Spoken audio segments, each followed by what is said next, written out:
Seja muito bem-vindo ao Entre Costas Podcast. Eu sou o Dr. Henrique Trajano de Moraes Costa, sou médico, minha área de atuação é saúde mental. E hoje estou aqui com a Marina Costa, eu sou psicóloga clínica e atuo com a terapia cognitivo-comportamental.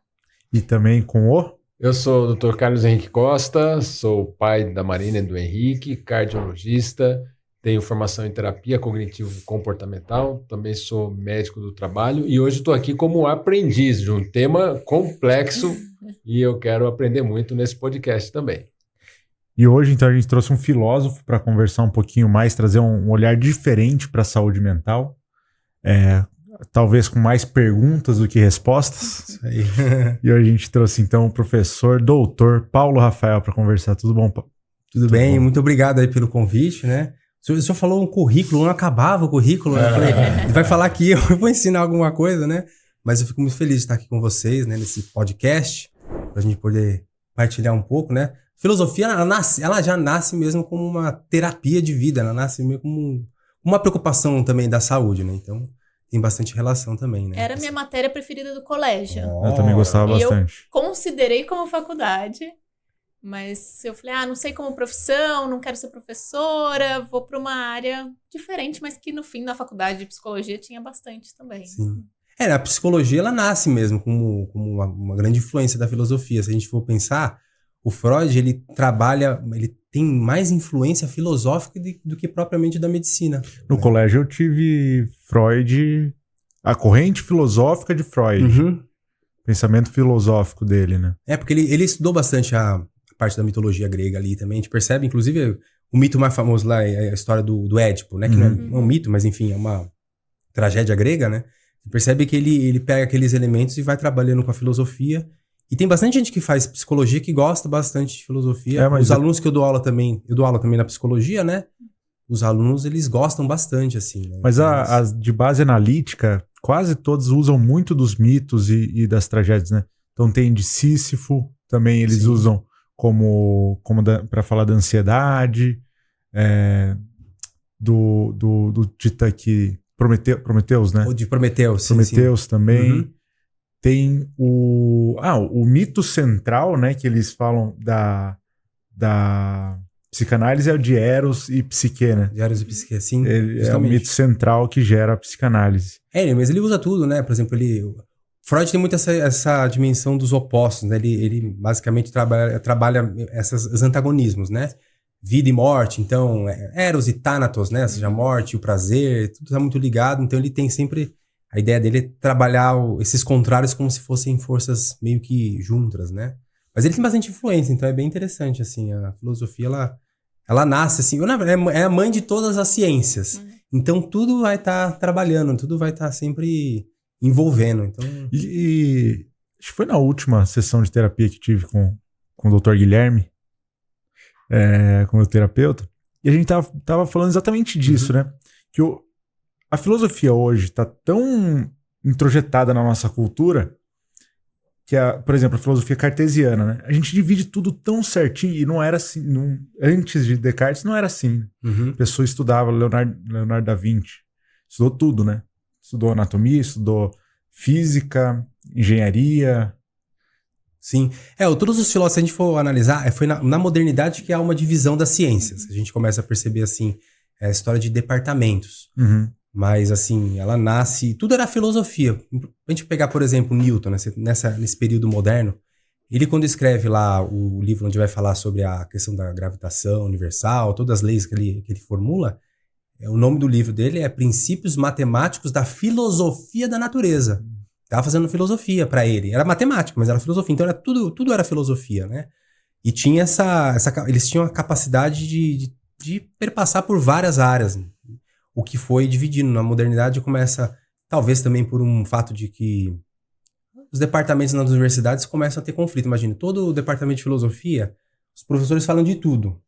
Aí começa a ter briga. O fulano de tal tá falando coisa da minha área de sociologia, tá falando da minha aula de psicologia. E nesse sentido, até por uma certa briga, começa a reduzir a filosofia para os porões um pouco, assim, né? Porque, de fato, ela transita em todo assunto e filósofo tem essa mania de ficar palpitando em tudo. Porque tem A pergunta filosófica é sempre o que é, né? São perguntas sobre a essência das coisas, sempre trazer ideias de definições, definição universal sobre as coisas. Então, toda a ciência tem uma epistemologia, que a gente chama, né? Um modo de conhecer que é filosófico.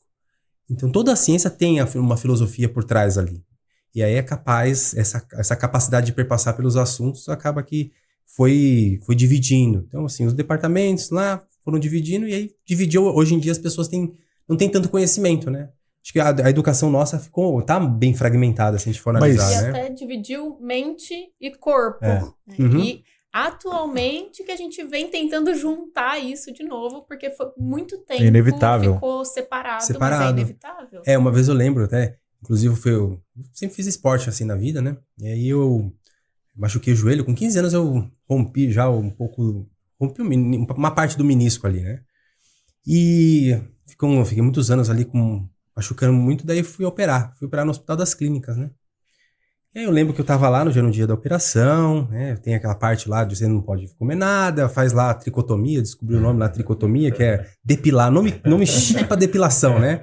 Tricotomia tudo no joelho, sentei ali, né? Deitei na verdade na maca, aí o médico começou a tentar me relaxar, assim, ele foi levando, aí eu olhei no jaleco, ele tava indo pro centro cirúrgico, e aí escrito assim, né, no lema lá do Hospital das Clínicas, humanizar, né, cuidado humanizado. Eu olhei para aquilo, eu falei, gente, mas aqui não se opera animal, né? Por que tá escrito humanizar? Porque é lógico que deveria ser humanizado o tratamento, não tem animal aqui, mas não é tão óbvio, porque teve essa divisão.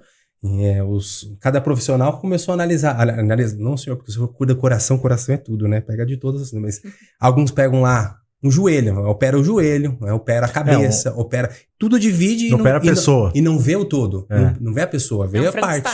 Frankenstein. Vê só aquilo ali, a pessoa já morreu, mas ele tá operando o joelho, né? Mas isso para entender, isso é um problema filosófico, porque inicia quando as ciências, como tá falando na modernidade, começa a haver, a gente fala de recorte epistemológico, né? Que cada ciência vai recortar a sua parte para dizer e para fazer ciência, porque é impossível, né? Eu pergunto, né? O que é o homem? Então a economia vai fazer o recorte econômico. O homem é um ser econômico. Na parte das ciências sociais, o ser humano é um ser social. Na medicina, é um ser, né, de corpo, enfim, que tem que cuidar da saúde. E aí cada ciência vai responder nessa pergunta, por exemplo, que eu dei esse exemplo, o que é o homem? Só que cada uma responde no seu recorte. Só que depois de um tempo, o fulano que está estudando, ele começa a esquecer que aquilo é um recorte. Uhum. Ele começa a atribuir aquela parte ao todo. E aí é o reducionismo. Aí começou essa divisão das ciências e essa bagunça, porque hoje é difícil, né, um médico chegar lá e começar a perguntar. Agora acho que tá diferente, né? Mas antigamente o médico não perguntava assim, você tá com problema de pele? Dermatologia tem bastante área que está relacionada à questão dos emocionais, mas não perguntava, você tá com estresse, você tá dormindo? Não, dá um remédio lá e pronto. Então é um sinal dessa fragmentação que a gente percebe que nasce com um problema filosófico, epistemológico das divisão das ciências e que depois a gente percebe todos os efeitos negativos, né? E por que você foi estudar filosofia, Paulo? Isso é uma boa pergunta, né? Começou a falar que ela começou a pensar em fazer... Eu também pensei em fazer filosofia já no ensino médio, né? Mas me fizeram Tava namorando na época, falei assim, isso não vai dar dinheiro, isso aí é negócio, né? Enfim, aí me dissuadiram de fazer filosofia. Aí eu falei, vou fazer outra coisa. Na verdade, eu também queria fazer música. Então, olha só, ou eu queria fazer música, ou era só coisa que ia passar fome, né? Aí eu falei, não vai dar muito certo. Aí começaram a influenciar, vai fazer outra coisa, eu fui fazer administração de empresas. Nossa. Aí não deu muito certo, porque eu comecei a fazer, isso aqui não é muito a minha...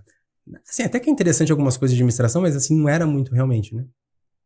E naquela época, eu já fazia um trabalho, assim, né?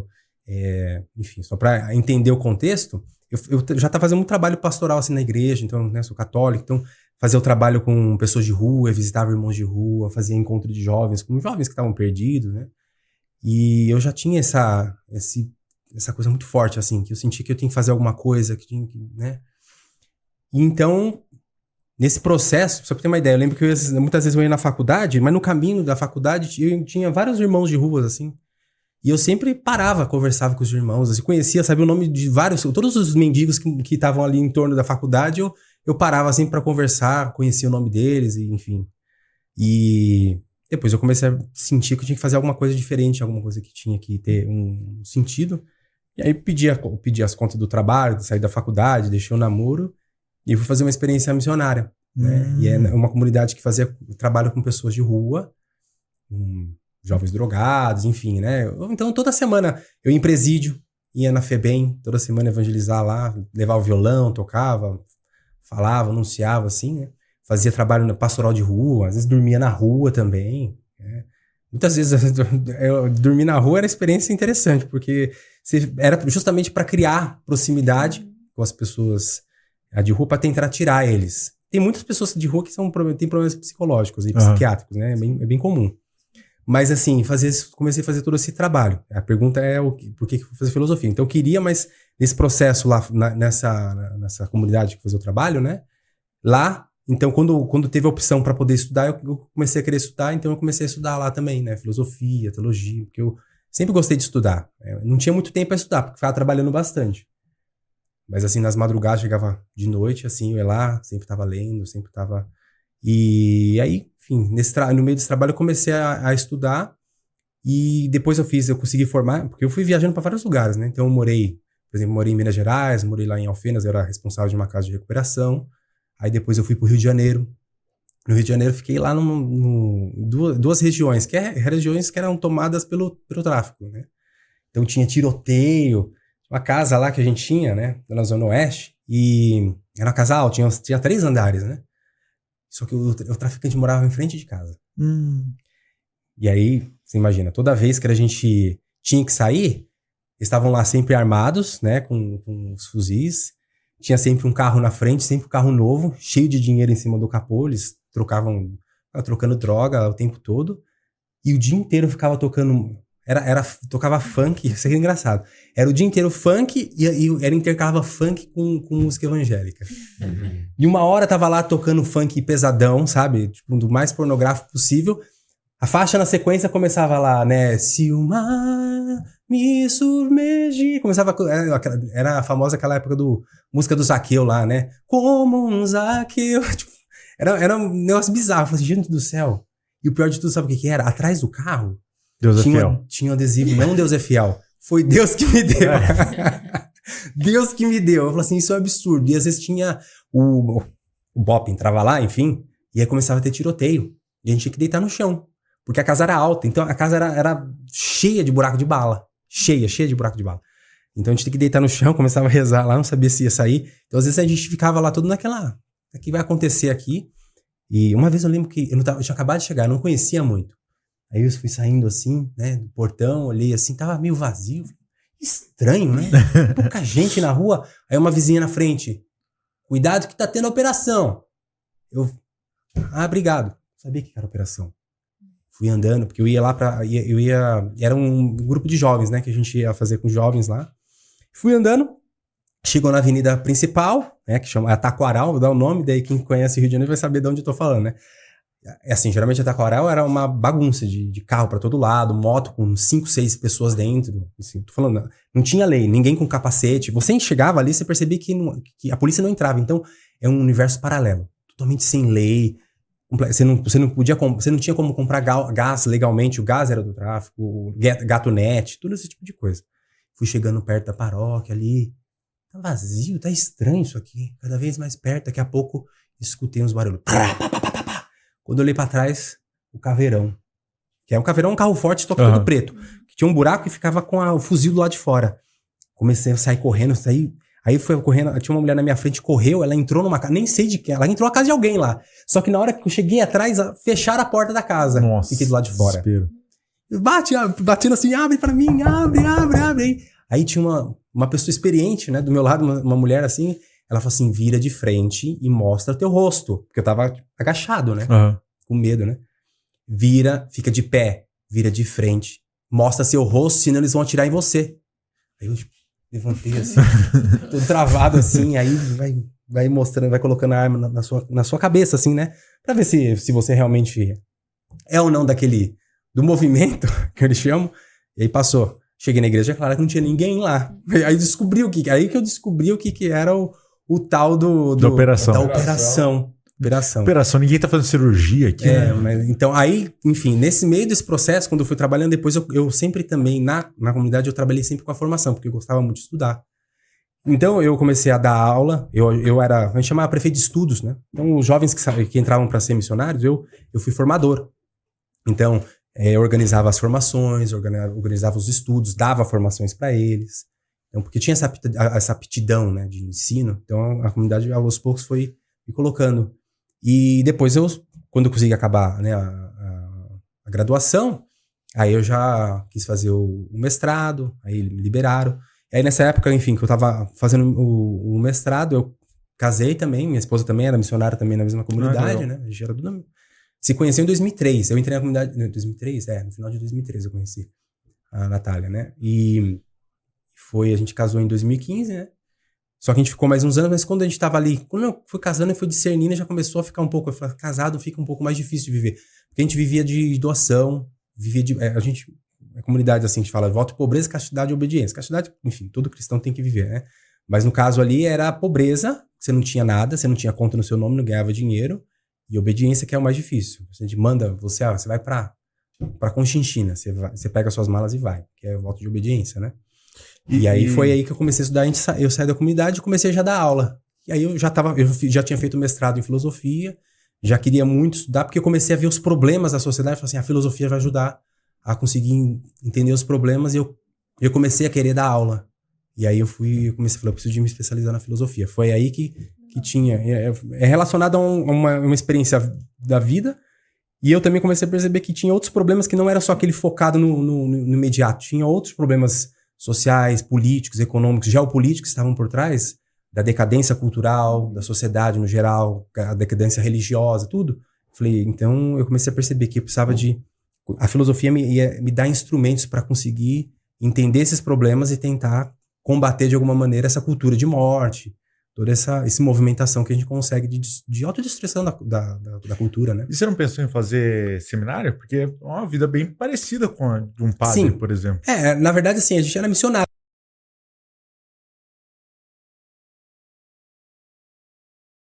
Quando eu entrei, eu não tinha essa vontade, mas depois as pessoas vão falando tanto, você fica escutando, mas não era muito do meu interior, sabe? Porque as pessoas vão falando, porque, claro, você tá fazendo esse trabalho, você tá ajudando as pessoas, você gosta de evangelizar, então fala assim, então não tem vocação. Só que eu não sentia assim. Uhum. E aí, depois de um certo tempo, eu falei, bom, vamos ver se é isso. Só que aí eu comecei a perceber que aquilo é como se tivesse uma força de Deus me impedindo que eu fosse naquele caminho. Eu falei, mas não é por aqui. Aí, enfim, aí foi a questão do discernimento da vocação, porque a comunidade era uma comunidade nova, que a gente chama, é uma comunidade mista, né?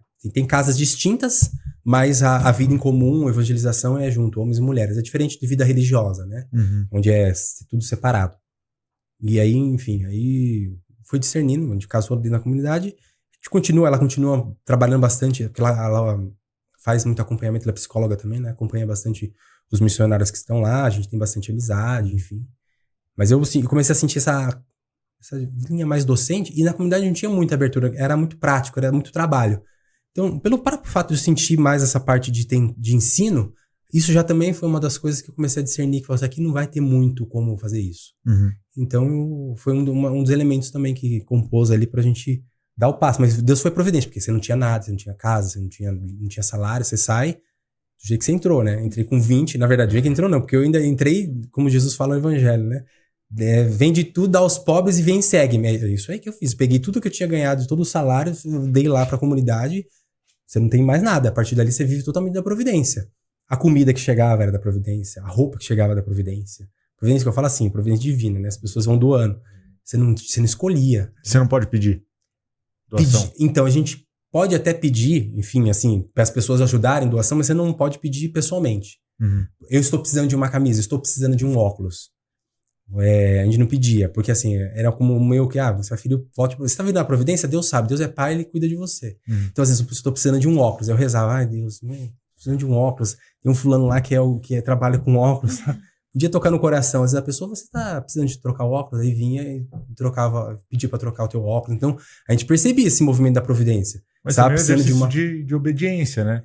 De abandono. De obediência, de dizer não ao si, né? É difícil, é difícil. A obediência é o mais... O pessoal pensa que é a pobreza, mas a obediência é mais difícil. Porque você tem um monte de vontade, você tem várias coisas você não concorda, mas você tem... Quando as pessoas não... A gente fala, né? Obediência, exceto pecado, né? Ninguém vai te pedir um pecado, você vai fazer um pecado. Mas quando não, tem coisas que você fala, vixe, não tem muito sentido isso aqui. E aí é um exercício de humildade. Você vai moendo o seu ego. O que no jiu-jitsu tem bastante também, né? Tem dia que você não machuca. Às vezes você chega em casa, né? Minha esposa aí machucou hoje? Não machuquei. Só o ego, né? Então, assim, lá também era isso. Esse exercício de obediência é moer o ego. Você começa a ter mais essa humildade, essa compaixão também. Você também, naturalmente, se você vai fazer esse trabalho, claro que você vai ser compassivo. Uhum. Você já sofre com o outro. O outro que tá sofrendo na rua, você já é atingido pelo sofrimento alheio. Mas pelo que você vai experimentando também as suas misérias, e você vai vendo que você não é muito diferente dos outros. Então esse caminho de humildade é muito importante também, né? Olha como... eu conhecia, o Paulo conhecia hoje, professor doutor, e aqui é o doutor de direito. Olha só. Porque tem formação para isso. E interessante ver o professor doutor que começou lá na rua. Né? E eu estava ontem lendo um livro do Bruno Colantoni falando sobre estilo de vida. E o Bruno falou que a medicina para ele foi uma vocação. Né? E aí eu fiquei pensando nisso, como a gente precisa olhar diferente para a vocação da profissão. E a vocação é um chamado, e um chamado a serviço do próximo. E interessante como é que você vivenciou isso lá na rua, numa comunidade, enfrentando tantos desafios.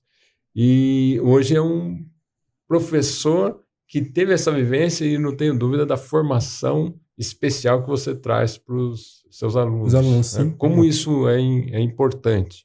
Pai, a história dele não lembra de alguém, não? Essa história lembra, sim. Meu pai, né? O meu pai, o primeiro curso que ele fez foi filosofia. Ai, que legal. Mas ele fez por quê? E ele conta o seguinte, ele muito humilde. Meu pai, meu avô era barbeiro, minha avó analfabeta. E ele não tinha condições de estudar. Então ele foi fazer filosofia no seminário. E ele tinha o sonho dele de ser médico. Aí ele saiu do seminário e foi fazer serviço social. E ele foi trabalhar num hospital, na Santa Casa, onde ele conheceu a minha mãe. Depois ele foi para o direito, e fez direito. E concluiu a formação dele fazendo um mestrado em filosofia do direito. Mas eu concordo com você, lembra meu pai, porque meu pai tinha uma visão do social muito forte. Muito forte. De se dar, se doar, de sempre disposto a estender a mão, acolher e com olhar para aquele mais necessitado. Era engraçado que meu avô, eu não entendia o que estava acontecendo, mas muita pessoa em situação de rua ia tomar café na casa dele. Né? Sim. Batia lá, ô doutor Dionísio. Aí ele colocava para dentro, servia café, servia pão. Eu pequeno não entendia muito. Meu avô tá abrindo a porta. Ele era de várias pastorais, ele sempre foi muito engajado na igreja católica. Olha. E aí lembra mesmo, e é da filosofia. Né? Sim. E uma coisa que me chama a atenção na filosofia é essa questão do pensar diferente. E por isso que eu estou aqui para aprender, porque eu sempre fui muito pragmático. No início da minha carreira, minha formação era atendendo pronto-socorro, unidade coronariana, UTI, então focado muito na doença e menos ele estava olhando, você falou do coração, ele estava olhando só para o coração mesmo, para o músculo cardíaco. Só. Né?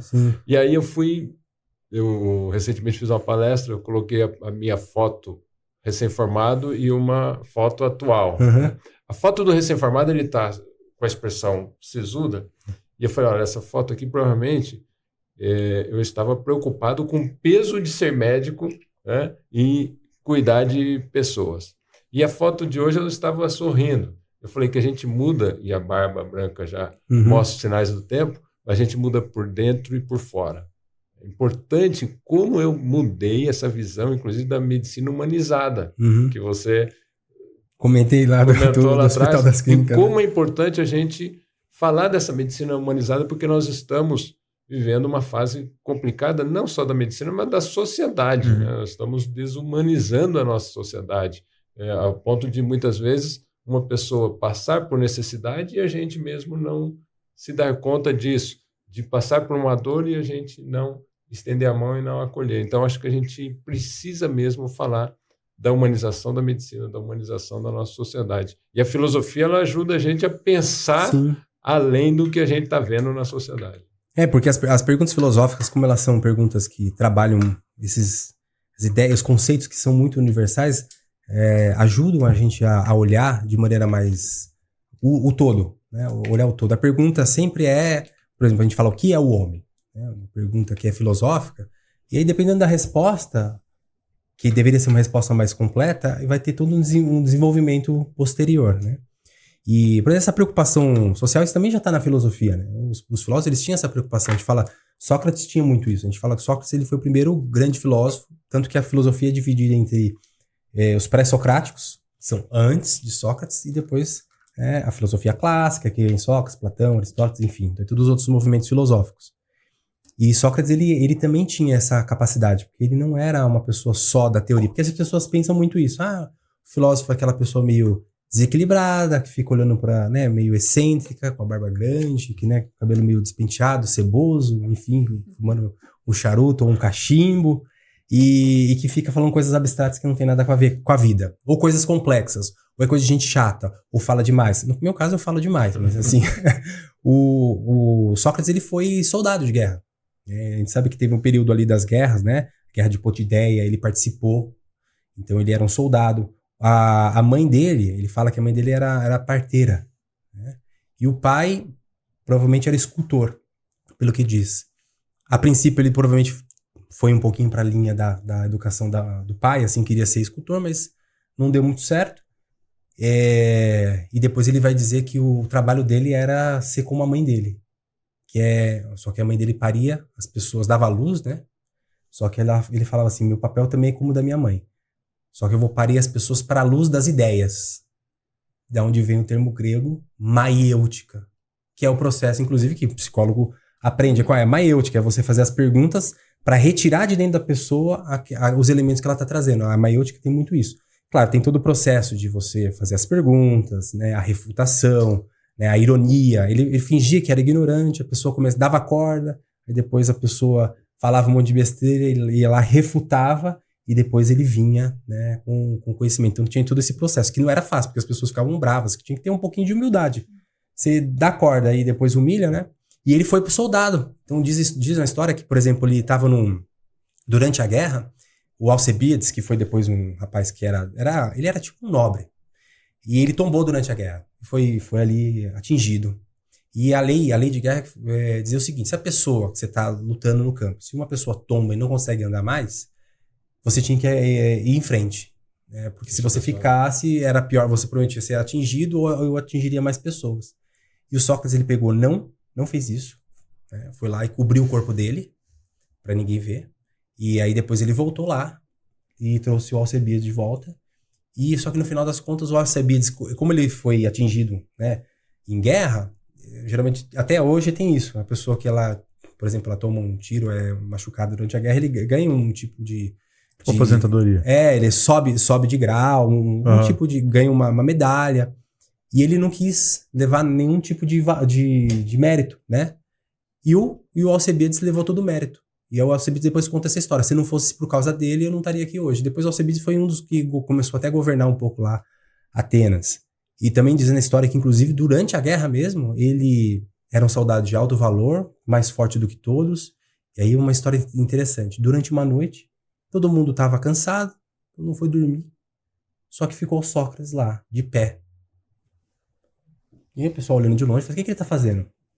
Aí o pessoal falou, olha, Sócrates está lá de pé, procurando alguma ideia, estava contemplando, meditando, e ele não dormiu enquanto não encontrava aquela ideia, porque estava lá num processo de conhecimento, de meditação, no meio da guerra, entre uma guerra e outra, no campo de batalha. Não estava assim, né, numa mesa tranquila de podcast, né, com ar-condicionado e tal. Não, estava desse jeito. E ficou a noite inteira.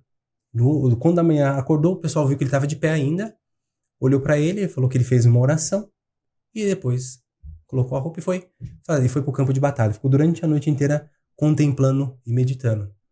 E aí, quando a gente começa a ver essa história, a gente começa a ver o sentido de certas frases do Sócrates. Porque tem uma frase dele, que é atribuída a ele, mas enfim, claro, o que ele não escreveu nada, Sócrates. Quem escreveu foi Platão.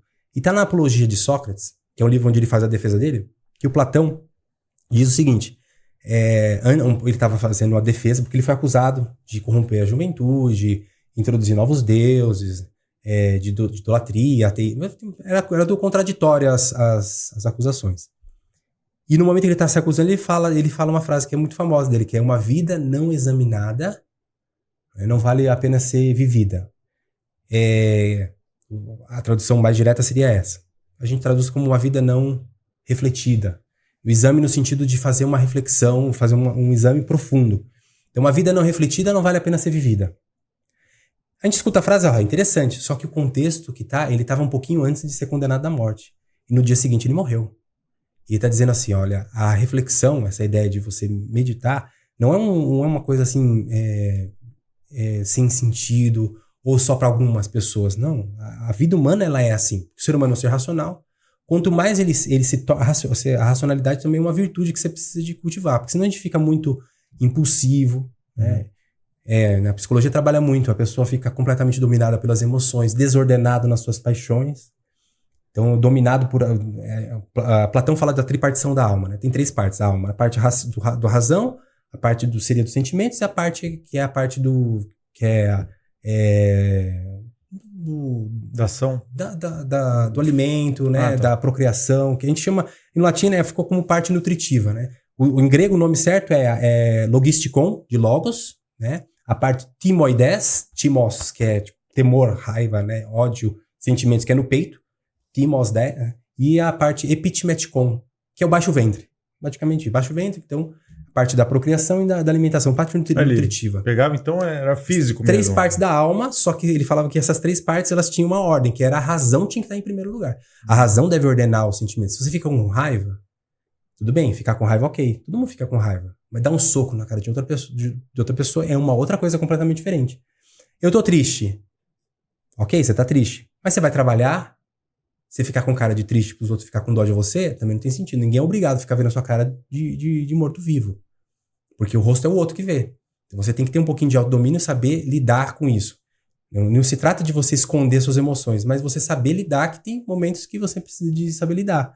Né? E a gente percebe que as pessoas, no geral, hoje estão muito descontroladas, né? A emoção está muito descontrolada, os afetos estão muito descontrolados, as pessoas não conseguem deixar o celular, e tem um monte de vício, né? Vício em bebida, em prazer, na pornografia, em vários vícios, né? Ele já falava sobre isso. Isso aí já tem muito a ver com a saúde, porque precisa de ter essa parte integrada. Então, voltando no Sócrates, justamente quando ele fala que vida refletida é essa, quando você pensa antes de fazer as coisas, onde você ordena tudo, né? Pela razão. Mas assim, hoje em dia a gente vive a pós-modernidade em que relativiza tudo. Né? Sim. E aí muitas pessoas acabam chegando numa relativização, inclusive, do que é vício e o que é virtude. Como se fosse apenas uma coisa arbitrária ou mesmo, como que fala? De... Moralismo. Ou moralismo religioso. Sim, o que definiria, então, um vício, uma virtude, do ponto de vista filosófico? É muito boa essa pergunta, porque é o seguinte, o lema aqui, tem que lembrar que os filósofos eles estão num contexto bem específico ali, de certos conhecimentos muito sapienciais. Então, uma frase que tinha no Templo de Delfos, não sei se já ouviram falar, era um templo que tinha dedicado ao deus Apolo, que ficava em Delfos. E esse templo era um dos maiores templos que existiam, e falavam que existiam várias frases que eles escreviam no templo, estavam escritas no templo, e também que os oráculos repetiam. Então tem várias frases. Uma das frases mais conhecidas é aquela nada de excessos. É uma das frases mais conhecidas, né? Outra frase muito conhecida que as pessoas falam bastante, que a psicologia fala bastante também é conhece-te a ti mesmo. Né? Gnod Salton. Conhece-te a ti mesmo. E uma outra frase que era muito conhecida também, que era não queira ser Deus. Essas 3 frases eram muito fortes. Então, os filósofos eles estão nesse contexto. Quando a gente fala de vício, aí o pessoal fala, será que isso aí é ou não é? Isso muda, isso é uma coisa relativa, isso é uma questão socialmente construída, culturalmente construída, moralismo? Eles entendem que tem uma natureza humana. E, por exemplo, o excesso. Não adianta você dizer que vício é uma coisa relativa, porque a gente percebe que os excessos fazem mal. Ah, a internet é ruim? Não. Fica 12 horas lá por dia mexendo no TikTok. O TikTok é ruim em si mesmo? Ah, pode ter sido feito com uma intenção... Se ele foi feito com uma intenção ruim, pode ser que ele seja ruim. Mas eu acho que não vejo que é por isso. As pessoas fazem geralmente para ganhar dinheiro também. Então, assim, o problema vai sempre ser no excesso. E aí a gente precisa de analisar.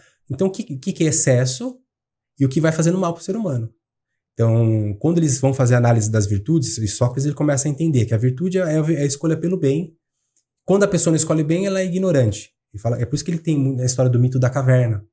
Que a pessoa está no fundo da caverna, ela está na ignorância. Então, a filosofia ajuda a pessoa a sair da ignorância.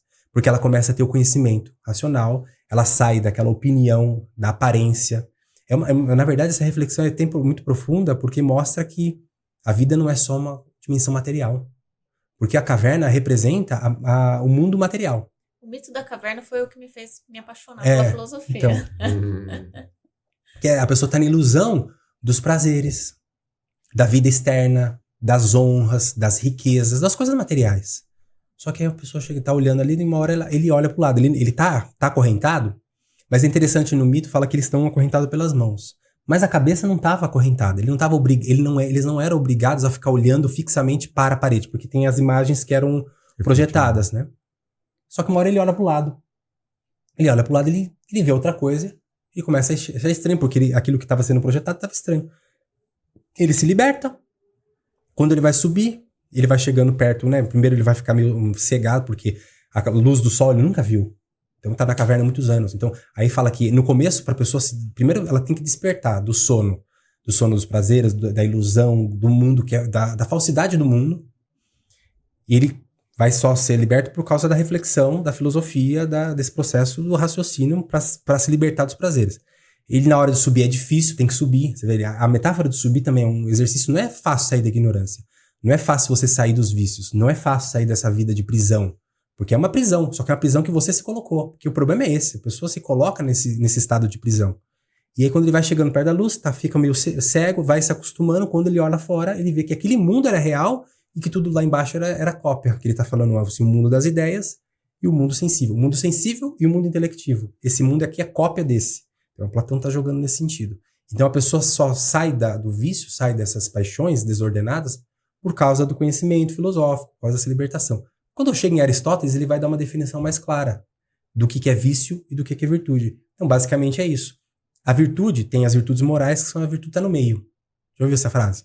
A virtude está no meio, nada de excessos, é um pouco isso, né? Minha mãe sempre repetia isso. Eu não sei, ela deve ter escutado bastante na vida, mas ela sempre falou, coitada, a virtude está no meio, a virtude está no meio. Ou seja, você vai comer, você come, para que serve a comida?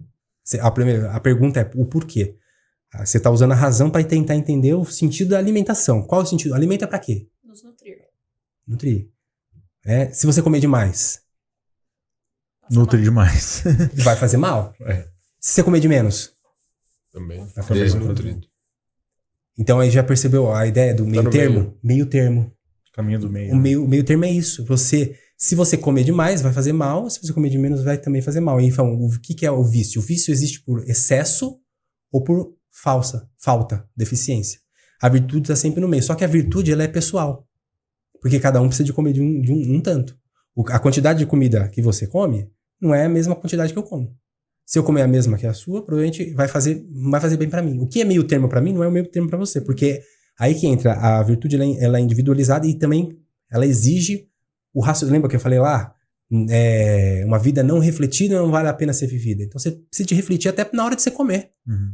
Porque se eu não refletir antes, se eu agir só pelo prazer, que o prazer é um meio. Né? A gente fala assim, o prazer está nas coisas por causa de uma finalidade. Qual a finalidade da comida? É nutrir. O prazer é o meio. Porque os animais, todos os animais, né, eles têm prazer nas coisas que são relacionadas à nossa sobrevivência. Já perceberam, né? Uhum. Então, para comer a gente tem prazer. Para procriação tem prazer. Para dormir tem prazer. Se não tivesse, a gente não ia dormir. Aí morre também, né? Uhum. Sei, dizem que com 12 dias a pessoa sem dormir, ela morreria. Mas eu acho que uma pessoa não aguenta ficar 12 dias sem dormir. Vai desmaiar. Mas morreria. Uma pessoa sem comer também vai morrer. O prazer, ele tá sempre como um meio para o fim. Só que aí é a desordem, porque a gente troca os meios pelos fins. Essa reflexão filosófica aqui do Aristóteles, ele chama ética teleológica, que é a ética do telos, né? Que é o fim. Quando você, em vez de entender o fim, você começa a trocar o fim pelo meio, então você busca o prazer pelo prazer, e aquilo vai desordenando. E aí que entra a história toda que você perguntou. O que é vício e virtude? Então por aí já dá para entender que não é tão relativo. Existe uma coisa saudável. E você percebe, as pessoas que elas não têm uma vida saudável, elas vão ficando, que é saudável assim, não vai tendo equilíbrio, não vai tendo virtude, vai fazendo tudo mal para ela fisicamente, nas relações. A gente pega um outro exemplo de virtude, por exemplo, a coragem. A gente fala que a coragem é uma virtude. E a coragem, ela é o quê? Ela é o meio termo entre dois excessos. Entre o excesso e a falta. A gente fala assim, a pessoa é muito corajosa. Sei lá, ela pula de paraquedas. Às vezes não é, né? Teve aquela história do dirigível, lembra? Acho que foi no ano passado. O pessoal foi, eu vou ver lá o Titanic a 4.000 metros de profundidade com um negocinho super frágil e morreram. Submarino. Nossa, que submarino frágil. Corajoso. Não, eles não foram corajosos, eles foram temerários.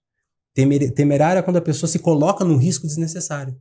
Aristóteles, ele dá, na Ética Nicômaco, ele dá exemplo de, um soldado vai querer vencer a guerra sozinho, se coloca num campo de batalha, na frente de batalha, num lugar perigoso, sem necessidade, isso não é coragem. Isso é temeridade, tá tentando contra a própria vida sem necessidade. E também tem o covarde, que é o que é o vício por falta. Então, o vício por excesso, o vício por falta, que é o covarde que foge. Então, você tem que ter o meio termo. E a coragem, o tempo todo a gente trabalha com essa ideia de coragem. Você tem que ter coragem para dar um passo na vida, para casar, né? Na hora de casar, fala assim, para sempre, meu Deus, é uma coisa... Você tem que ter... As pessoas têm medo. Em certas decisões que você tem que fazer na vida, a escolha da universidade que você vai fazer, se você vai pegar um empréstimo ou não para você começar uma empresa. Tem decisões que as pessoas precisam de ter coragem e também ter treino anterior, que é o problema. Porque se a pessoa não tem... Se ela não de manhã, ela acorda, não consegue escolher de comer ovos, com alguma coisa, com umas frutas, ou já acorda e começa a comer lá a bolacha recheada, não arruma a cama, não faz nada das pequenas coisas, uma pessoa dessa não tem força para escolher essas pequenas coisas, como é que ela vai escolher? Né? Ou a sua profissão, com quem casar, qual profissão, ou se vai tomar um empréstimo ou não, né, para trabalhar. Enfim, todas as outras coisas, elas vão ser... Vai virar um caos. Então, quando o pessoal pergunta, é relativo ou não, a gente já percebe que não tem uma natureza humana. Se a gente não obedece, você vai se dar mal. Começa a ficar falando mentira. As pessoas não vão confiar em você, você vai se dar mal. Não adianta falar que é mito, que é relativo. E a gente fala que a ideia de virtude nasce de uma ideia chamada de lei natural, que é diferente da lei da natureza. A lei da natureza é a lei do mais forte. A lei natural é uma lei que é racional, que está nas próprias coisas. E isso está em todas as sociedades. Se você for olhar todas as sociedades, elas têm um princípio, faça o bem, evite o mal. Isso está em todas as sociedades. Existe um bem que tem que ser feito e um mal que tem que ser evitado. E aí nasce o princípio de proteção da vida. Então vamos proteger a vida. Qual? A vida nossa, então nossa tribo aqui.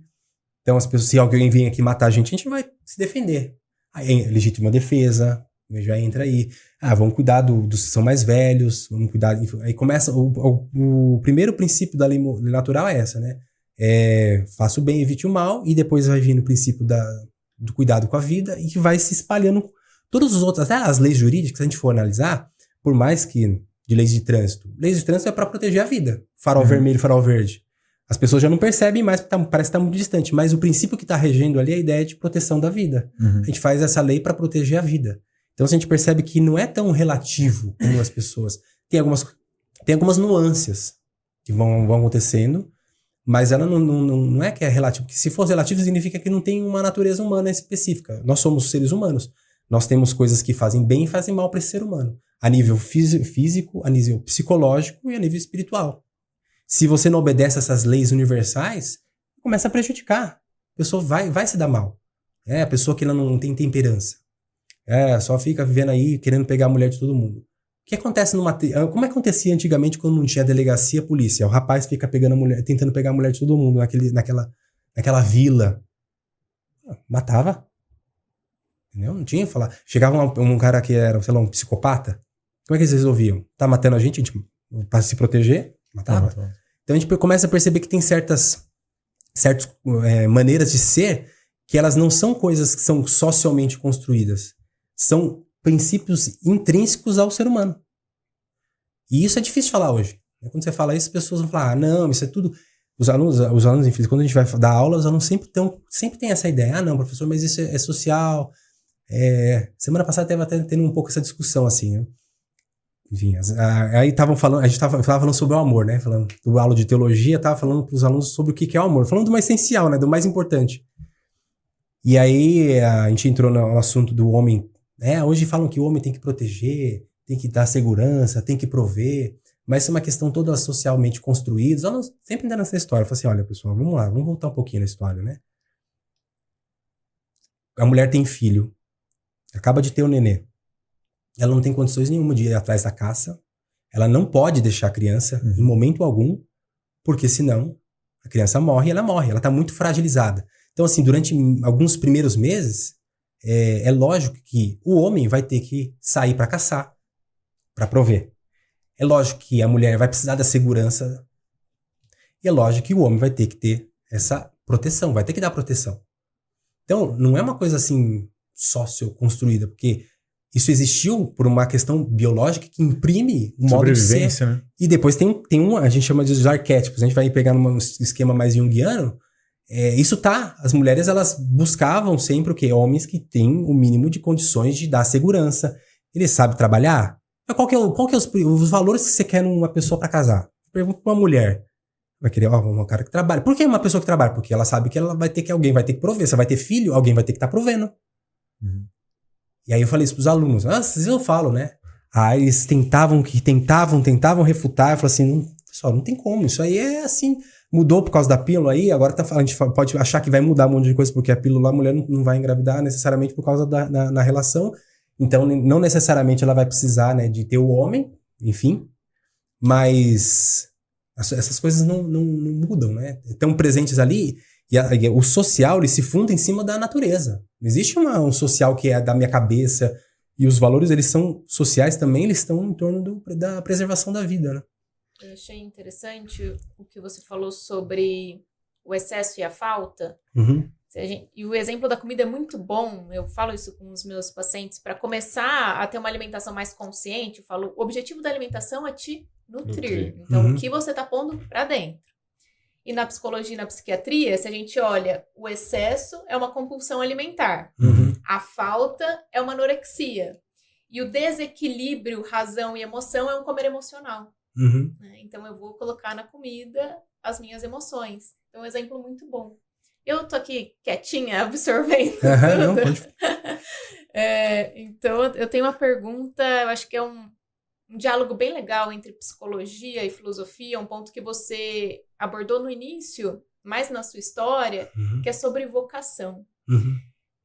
Às vezes eu tento trazer isso com os meus pacientes, vocação, sentido da vida, porque... Primeiro que muitas vezes, né, quando a gente fala de trabalho, as pessoas trabalham principalmente pelo dinheiro. Só que eu falo, você passa a maior parte do seu tempo, da sua vida trabalhando. Então é mínimo 40 horas semanais. Se você não vê sentido nenhum no que você faz, você vai querer compensar tudo no final de semana. E acaba sendo uma vida vazia de ciclos, de vícios. Ok, às vezes você não consegue no seu trabalho cumprir o seu sentido, mas tenta fazer um trabalho voluntário, tenta adicionar isso na sua vida de alguma forma. Mas sempre é uma discussão muito filosófica com o paciente de como ele descobre qual é a vocação, de como ele descobre qual é o sentido. Mas é muito necessária, porque quando ele perde esse sentido, a gente vê a desesperança, a gente vê a falta de sentido na vida, e que é muito arriscado para alguns pacientes. Chegar nesse ponto.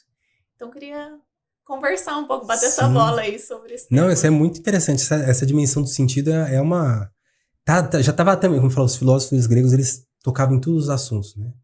E o sentido da vida, ele vem muito pelo conhece a ti mesmo. E conhecer... As pessoas, geralmente, elas não estão buscando conhecimento de si mesmo. Não parece uma coisa meio... ninguém está muito preocupado com isso. A gente falou, o mundo está muito pragmático, as pessoas estão numa vida muito produtivista. A gente tem que estar, né, enfim, pagando as contas, produzindo. Parece Só que a gente nunca produziu tão pouco.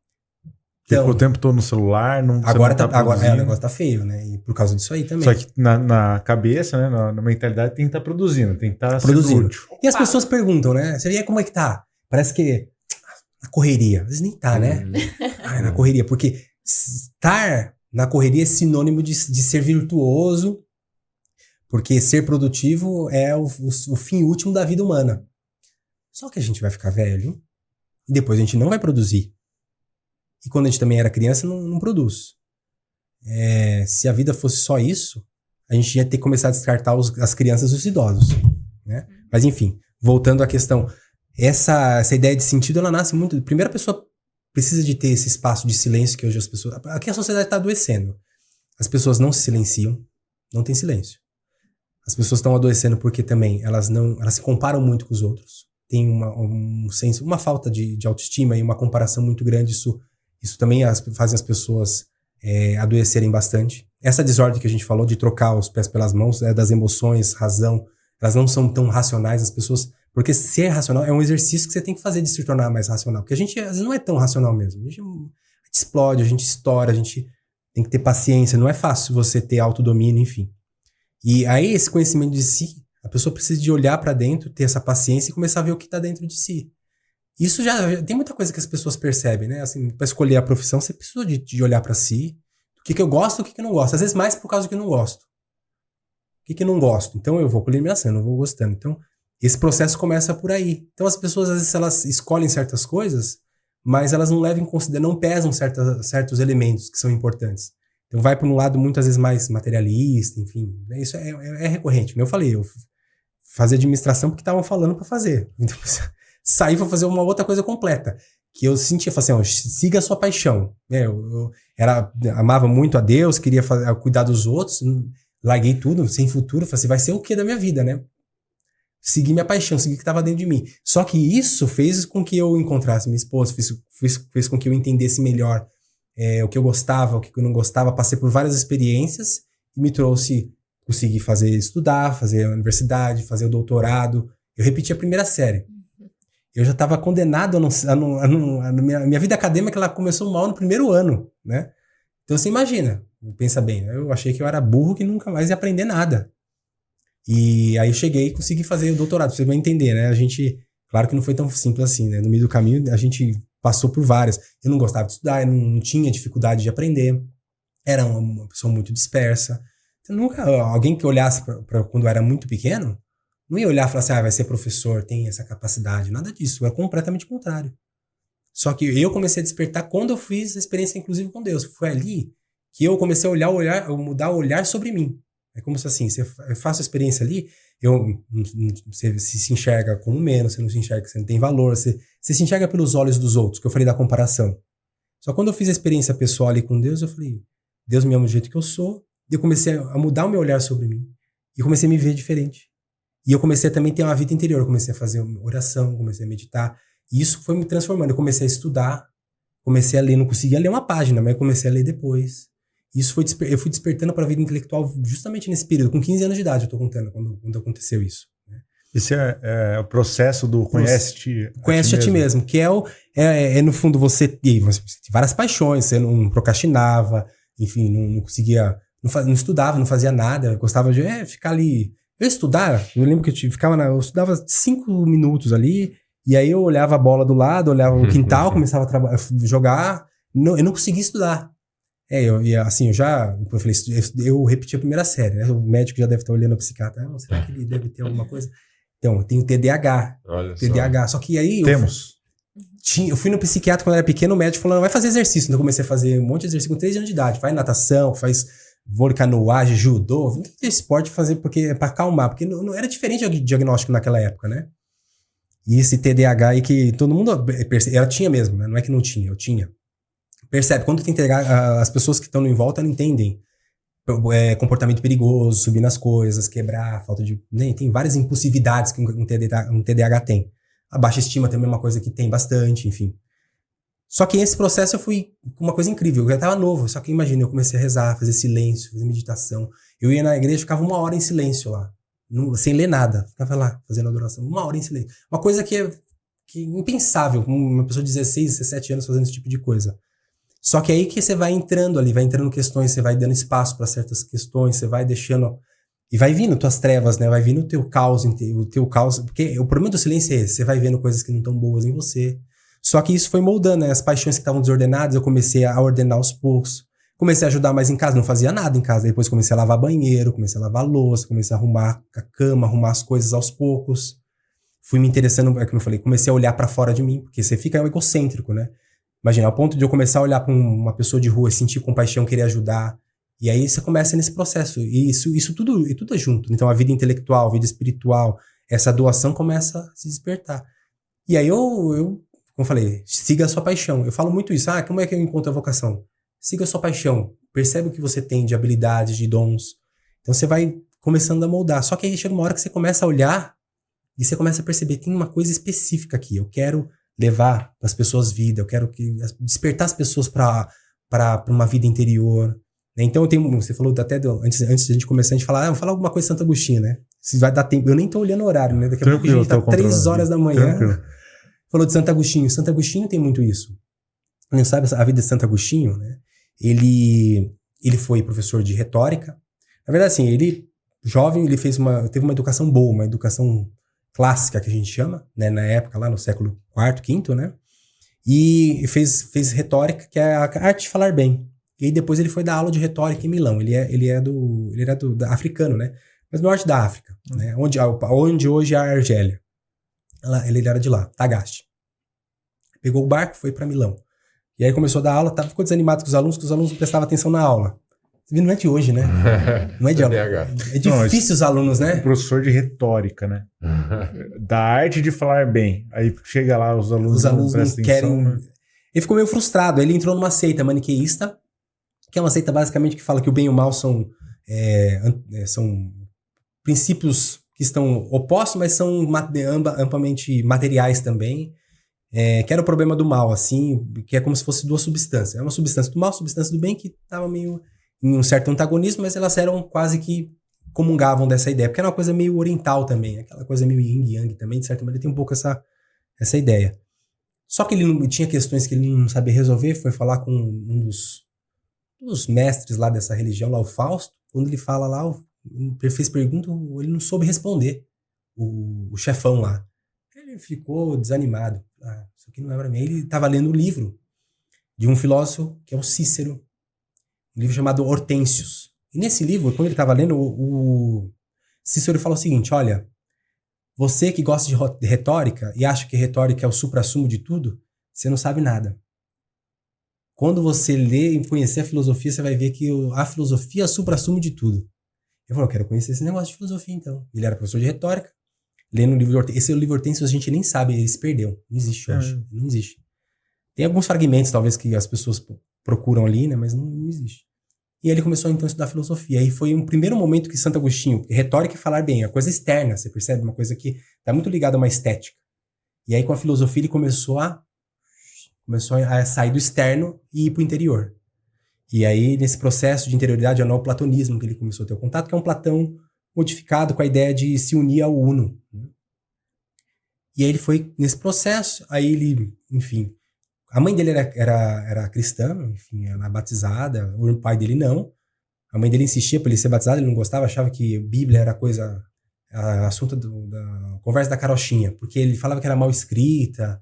É claro, ele lendo Cícero, lendo os clássicos lá, que é um negócio impressionante de beleza. Ler um texto simples como a Bíblia, ele não achava que não tinha graça nenhuma. Achava que era coisa de gente velha que não tinha conhecimento. Só que aí ele estava em Milão, ele começou a ir em umas homilias lá de um padre que era o Ambrósio, Santo Ambrósio, ele era bispo de Milão. E ele era retórico. O Ambrósio foi professor de retórica, mas ele era padre e fazia os sermões. Ele gostava de ir lá para escutar o sermão, falava, ele fala bonito. Ele só ia para escutar a beleza do sermão. Ele fala bem. Só que aos poucos aquilo foi entrando. Até que depois ele começou a se interessar, começou a ler uns textos do Novo Testamento. Aí a conversão dele foi quando ele foi ler um texto lá de Romanos que falava de deixar os vícios, nada de devassidão, de bebedeira, chega de orgias, se revestivos do Senhor Jesus, da luz e essa coisa toda. Diz a história que estava num jardim e as crianças estavam brincando, cantando uma musiquinha que falava tome e lê. Aí ele pegou esse trecho de Romanos e leu. E aí ele teve esse start, chega de devassidão, chega de, né, de as obras da carne e se revista de Cristo e tal. E ele, ele teve a experiência que ele chama de iluminação. E aí foi que ele começou o processo de conversão dele ali. Então, se a gente for olhar a história dele, que a pergunta é da questão da interioridade, né? Você vê que ele saiu do exterior para o interior.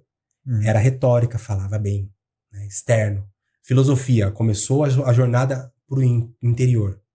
E aí depois o cristianismo que ele começou a perceber que Deus habitava dentro dele. Aí tem muitas frases de Santo Agostinho que mostram isso. Ele fala o seguinte: eis que buscavas fora e tu estavas dentro de mim. Tem lá nas Confissões. Ele buscava Deus fora, buscava nas formas, na beleza das pessoas, na beleza da natureza, na beleza dos discursos, mas você não estava lá. Foi ele que teve uma vida mais... desregrada, que fala, que foi bagunçada, Ele chegou não chegou nem a casar, né? Ele teve um filho, o Adeodato, e chegou a casar, e depois enquanto ele estava com a mulher lá, até que era mais ou menos, mas depois que disse que terminou, ele ficou com uma vida mais bagunçada. Realmente tanto que esses trechos que fala nada de bebedeiras, nada de devassidão, nada de orgias, não sei o quê, o trecho que ele fala da conversão dele, todo mundo vai olhar aquele trecho e falar, então ele devia fazer tudo aquilo.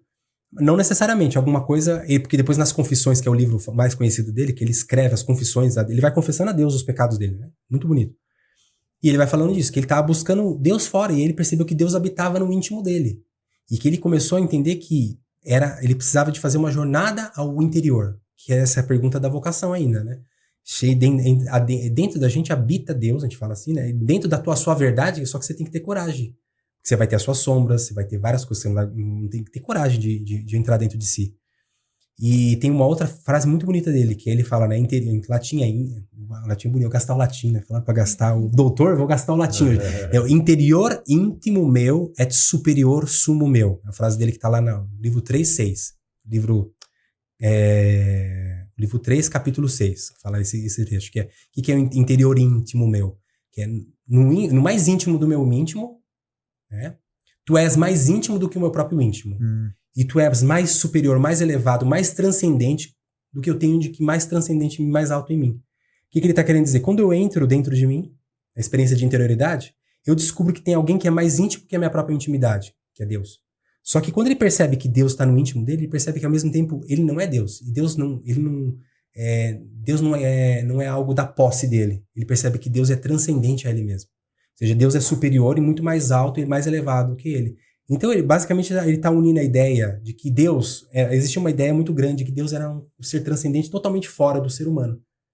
Que era uma ideia muito neoplatônica, enfim, dos gregos. E uma ideia também dos judeus. Os judeus também entendiam como Deus um ser muito transcendente. Só que quando ele fala que Deus ele é íntimo e é interno, mas transcendente, ele está unindo a ideia da transcendência com a imanência. Que Deus habita no íntimo do homem.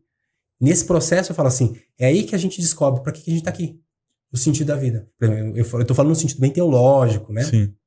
Mas o processo para entender por que você está aqui, ele é de interioridade. E você pode também descobrir Deus no meio do caminho também. Porque acho que tem muita gente que descobriu, como Santo Agostinho descobriu. Então eu faço muito esse trabalho, eu tento fazer muito isso quando eu falo nas redes sociais ou quando eu estou lá na faculdade. Eu sempre tento fazer exercício de tentar fazer as pessoas olharem para dentro de si. Vamos fazer elas saírem um pouco do externo, da externalidade. Vamos entrar, que já é uma coisa tudo já de Platão lá. Sair da caverna, sai do externo, sai das paixões, sai dos sentidos. Entra dentro de si. Porque é aí que você vai entender. Só que o processo é muito difícil. Você vai pegar uma pessoa que já tá mais velha, já viveu a vida inteira, ela tem um modo de pensar que já tá muito acostumada. Tá fazendo uma aula aqui, tô falando sozinho. Não, essa aula tá muito boa. E... Tá parecendo aula mesmo, né? Não, e interessante... Ela falou, faça bate-bola, eu tô só falando aqui. Eu gostei dessa questão da interiorização, da busca de si para encontrar Deus. Porque a gente sabe, e a gente tem divulgado isso, falado isso, da saúde integral, bem-estar físico, emocional, social e espiritual. E, de novo, a questão do pragmatismo, porque a medicina hoje, ela foca muito mais na questão do remédio, na questão de lidar com as consequências da doença, mas esquece do indivíduo, desse olhar na sua interioridade. E eu aprendi, e tenho procurado praticar, esse olhar interior através até de disciplinas espirituais, como você falou, do silêncio, da solitude, da meditação, da contemplação e da oração. E aí a gente usa, então, a filosofia para a gente aplicar na medicina, na promoção da saúde integral. Então, como as duas coisas se interligam, né? E como é que você vê, então, essa união da filosofia com a medicina? E você, mais do que isso, você, não só como professor, mas você praticou isso lá atrás, né? E certamente transformou sua vida, foi isso que você falou. Sim. E aí vai além da simples promoção da saúde, é uma transformação de vida através dessas práticas que são disciplinas espirituais. Sim, sim. Não, tem todo sentido. Na verdade, a filosofia, acho que os exemplos que a filosofia utiliza, até os exemplos que às vezes os filósofos utilizam, eles usam muito a medicina no meio do caminho, né? Porque tem essa relação de saúde, né? Tem a saúde do corpo, tem essa saúde daquilo que é alma, né? Então, como é que a pessoa vive a saúde da alma? A ideia das virtudes é uma ideia de equilíbrio e de saúde da alma. Que tem todo sentido, que tem toda a relação com a medicina. E a medicina também estuda, quando ela estuda, ela olha a finalidade das coisas, né? Para que serve o coração? O senhor sabe bem. Exatamente. Quer dizer, o coração ele tem duplo sentido aqui, né? É mais complexa a resposta dele. É mais filosófico, né? Só bombear, eu ia falar só isso. Mas, então, essa mudança que eu fiz ao longo da minha vida, como o Henrique falou, no início lá, olhando só o coração, o músculo cardíaco, e hoje eu aprendi até com a filosofia aí, da importância de olhar além, né? O coração ele tem um papel de bombear o sangue, mas tem a questão da alma. E é interessante, essa semana mesmo eu vi um paralelo, falando do infarto do coração, mas o infarto da alma. O infarto no coração se manifesta com a angina. Angor quer dizer constricção. E a angústia, que é o infarto da alma, também é o aperto da alma, que vem da ansiedade. Então, é interessante esse paralelo. Né? Não, é radical semelhante. Semelhante.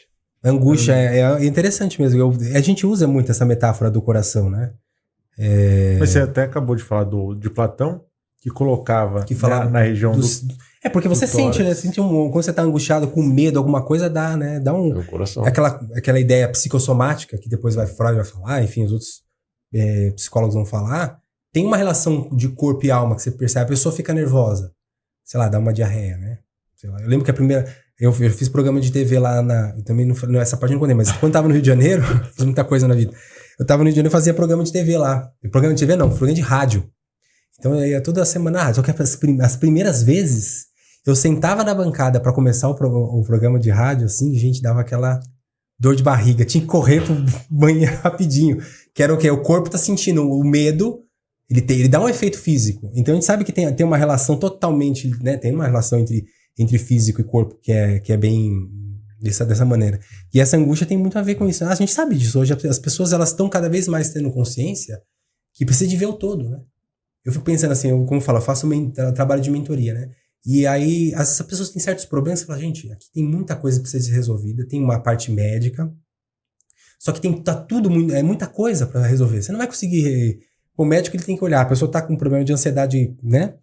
Só que ela não faz exercício, não come, ela começa a beber, né? A bebida tem um certo efeito pseudo-ansiolítico, mas tem um certo efeito assim. Sim. Só que é interessante, as pessoas elas vão intuindo que parece que dá uma calma, depois o sono fica pior, e aí vai aumentando no outro dia a ansiedade, vai ficando mais deprimida, aí depois ela não trabalha direito, começa a brigar em casa, começa a não dar atenção, é uma bola de neve, a gente fala assim, um vício, os filósofos já falavam isso, um vício puxa outro vício, assim como uma corrente ela tem um elo que vai, né, se ligando ao outro, uma virtude vai puxando a outra, e um vício vai puxando o outro. E aí a desordem vai entrando na vida inteira da pessoa. Né? Aí a pessoa não consegue estudar, aí a pessoa depois vai entrando, vai trair a esposa, vai começar a dar dívida no trabalho, começa a gastar demais, fica compulsivo, e começa a ter E assim, isso é o feijão com arroz das pessoas. As pessoas chegam, eu não consigo, né? Só tô procrastinando, não saio do celular, então não consigo ver uma mulher que eu fico lá com uma mulher, traí minha esposa. Aí teve uma pessoa que esses tempos aí tava conversando. Eu não sei mais o que eu faço. Né? Minha filha, né, ela tá muito distante, eu fico com ela, me separou da mulher, enfim. E aí eu tô com ela, só que ela não sai do celular e tal. E eu falei pra ele, mas qual que são as suas maiores dificuldades? E uma delas que ele falou falou procrastinação, enfim, falou lá que era eu vício no celular. Eu falei, tá. E a pessoa nem percebe, né? Eu contei uma história pra ele, fiz que nem parábola, né? Falei pra ele, eu vou contar uma história pra você, assim, tem um monge, até essa é boa pra corte, né? Um pai tava muito preocupado com o filho, porque o filho dele tava comendo muito açúcar. E só que ele não conseguia fazer com que o menino parasse de tomar açúcar. Aí ele falou, eu não sei mais fácil com você, vou fazer o seguinte, tem um monge muito santo, muito sábio, que mora lá no mosteiro, lá no alto da montanha, a gente vai lá conversar com ele e vai dar um jeito em você. Aí levou o filho dele, subiu lá na montanha, chegou lá, bateu na porta, pediu falar pro monge santo, o monge santo saiu e falou, olha, meu filho, eu não sei mais o que fazer com ele. Ele come muito açúcar, eu já falei 1000 vezes, ele não entende que isso faz mal pra ele, eu não sei o que fazer. Monge, fale alguma coisa, me ajude aqui, porque ele precisa de mudar, senão daqui a pouco não vai ter como. Aí o monge olhou pra ele, tá certo. Volta daqui 1 mês. E ele falou, tá bom. Desceu a montanha. Passou 1 mês, falou, deu 1 mês agora, meu filho, vamos lá subir a montanha de novo, porque a gente vai falar com o monge vai dar um jeito na sua vida agora. Vamos ver o que ele vai falar. Aí subiu a montanha, bateu na porta, o monge apareceu. O monge, oi, tudo bom? O senhor lembra da gente? Qual que é o caso? Então é o seguinte, a gente veio aqui 1 mês passado, perguntamos pro senhor, né, me falando que meu filho só comia açúcar demais, pedimos um conselho, uma ajuda, porque não sei mais o que fazer com meu filho. Aí o monge olhou pro menino e falou assim, você tem que comer menos açúcar. Meu pai olhou e falou, mas monge, 1 mês atrás eu perguntei isso pra você, e por que você não falou 1 mês atrás se era só isso que você tinha que me falar? Ele falou, porque 1 mês atrás eu também comia muito açúcar. Né? Ou seja, se a gente não dá exemplo, não adianta, né? E era justamente um problema que a gente tá falando, as pessoas não percebem a ligação, as crianças imitam, as crianças vão fazendo tudo o que é ali naquele meio daquela bagunça, né? Enfim, lembro qual que era a pergunta, mas contei a história do monge e me perdi. Da conexão da filosofia com a medicina. Ah, sim. E eu fiquei aqui pensando quão semelhante é esse processo filosófico de olhar para si com o processo terapêutico. Uhum. Porque uma das primeiras coisas que eu falo quando a pessoa chega para fazer terapia, eu falo, esse processo é seu, eu tô aqui para te auxiliar, mas quem mais te conhece é você. As respostas estão aí. Talvez você não consiga enxergar elas ainda, e eu vou te auxiliar nesse processo. Mas eu não conheço nada sobre aquela pessoa que tá ali na primeira vez na minha frente. E eu já vejo ela com um mundo de coisas que ela sabe sobre ela. E aquele emaranhado que na terapia a gente vai puxando. Então, que eu comecei falando da vocação, eu começo justamente por onde você falou, o que você não gosta? Porque eu, às vezes, pergunto o que eu gosto. Não sei o que eu gosto. Porque antes eu gostava, não gosto mais. Mesmo, né? Então, o que você não gosta? O que você não se vê fazendo? E aí, se a gente abrir o leque de possibilidades, o que você faria na sua vida? O que você gosta, o que você é bom? E aí vai direcionando. Mas um ponto muito interessante, que aí eu aprendi com o Viktor Frankl, né, que a gente gosta e sempre cita. Todo podcast a gente acaba... Eu não toquei no assunto, mas falou do sentido da vida, eu já estava lembrando dele. Já. Exato. E eu percebo isso, assim, também nos atendimentos, e eu acho que na nossa vida, né, a nossa família, que quando o sentido é voltado para o outro, é um sentido muito mais forte que faz a gente continuar apesar das dificuldades. Então, né, ser médico, ser terapeuta, fazer atendimento, atender pessoas não é fácil, né? Tem dias mais leves, tem dias mais difíceis. Isso tem um impacto na gente. A gente não é um robô. Sim. E aí, por que eu continuo? Eu continuo porque eu vejo sentido em ajudar as pessoas. Então, eu acho que também tem um pouco disso, né? Na vocação é o que eu sou bom, é o que eu gosto. E eu falei que eu tô quietinha ouvindo. Antes de eu entender que eu queria fazer psicologia, eu não enxergava isso como uma qualidade, o ouvir. E eu só fui entender isso quase quando eu me formei em psicologia, que eu falei, olha, aquilo que eu nem achava que eu era boa, que eu nem considerava uma qualidade, hoje eu vejo quão é necessário desenvolver isso para o meu trabalho. E eu já tenho uma vantagem, porque para mim é natural. Até me perdi porque eu comecei a falar. Não, por causa do sentido. Mas essa ideia de ouvir é muito importante, porque assim, as pessoas... Eu falo isso para meus alunos muitas vezes, porque a gente já está acostumado com as coisas, né? Por exemplo, ouvir. Não é porque você ouve desde sempre que você sabe ouvir. Saber escutar, não é todo mundo que sabe escutar, porque é a coisa mais comum hoje em dia. As pessoas falarem uma coisa completamente... Você fala um negócio aqui, a pessoa fala um negócio totalmente atravessado. As brigas na internet, os comentários, tudo, os relacionamentos, você pega muitas pessoas, você vê que eles não têm escuta. Então, assim, é uma virtude importante que não é fácil, que você precisa de aprender, e no teu caso é uma escuta que é profissional, e as pessoas não têm essa percepção, né? Teve esses dias, teve luta, né? Teve lá o Rogério, acho que Minotauro, lutou com o Tadala, que é um menino forte, que quebra tijolo com a cabeça, não sei o quê. Menino forte, ele mostra ele levantando um carro, foi lutar. Fih, não aguentou 1 minuto e meio de luta. Isso que um tem 30 anos e outro tem 50. É isso. Aí as pessoas acham que elas têm essa ideia de normalidade no que é melhor e pior, e não tem essa percepção de que um profissional, por exemplo, um psicólogo, ele tem uma capacidade e ele aprendeu, além do que você falou, você já tem essa aptidão.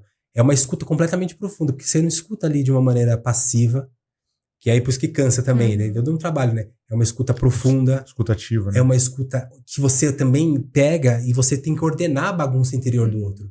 Porque às vezes a pessoa começa a falar de um negócio, ela fala de outro, parece que não tem relação, e depois você fala, opa, peraí, tem ligação com isso aqui. Aí você lembra lá da história dela que ela te contou há quase 1 ano atrás. Aí você vai linkando. Que nem esse rapaz. Falou, não sei mais. Ele começou a conversa falando isso. Eu não sei mais o que eu faço com a minha filha. E depois, depois de 25 minutos, ele foi contar que ele era viciado.